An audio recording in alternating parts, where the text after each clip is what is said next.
M&A advisor welcomes back Alex Howe, partner with Jun He.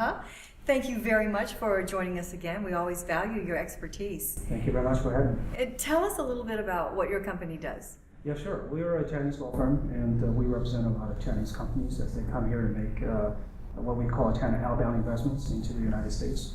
So that's what I do, I would say 95% of my time. Okay, so you've got great insight in that area. So talk to us about the status of Chinese investments, inbound, outbound. Yeah, I think it's been a great year already. The first quarter, we've seen that the China outbound investment numbers, the dollars into the United States, is about $100 billion.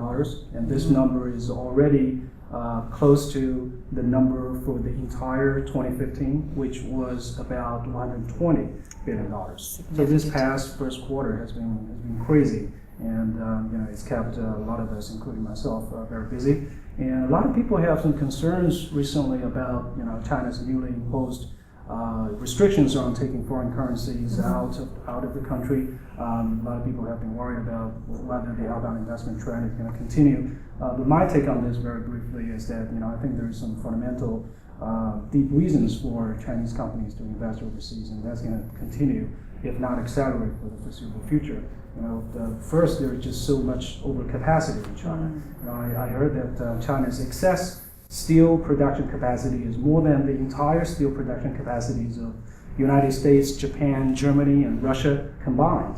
So there's this huge overcapacity that needs to be digested, by Chinese companies investing in other parts of the world. Sure. And also, I think China's population is aging. There's tremendous urbanization going on, and there's middle class growing very fast, and there's going to be a lot of demand for healthcare, for consumer products, and also the Chinese government has been implementing the One Belt, One Road policy. The 13th five-year plan has made it a strategic focus to encourage Chinese companies to continue to invest overseas. So I think that's going to be here to stay and accelerate. Yeah, a lot of opportunities. So very briefly, can you talk about areas and trends that we'll be hearing about? Yeah, sure, absolutely. I think the general trend is that the Chinese companies are trying to move up the value chain and play a bigger part in any given transaction. Very quickly, one example is that a heavy machinery manufacturer client of ours, they've been exporting heavy machinery equipment to the U.S. for a very long time, and now what they're trying to do is to increase the service component,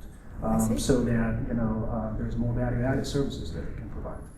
And also in infrastructure, for example, in Latin America, I've been involved in a transaction where the Chinese company started from being an EPC contractor, constructing the power plant, but now they're trying to be a sponsor, arranging financing and all the contracts. And the information coming from you, because you are on top of things. Thank you very much. Thank you for being with us today. We certainly appreciate you. Okay.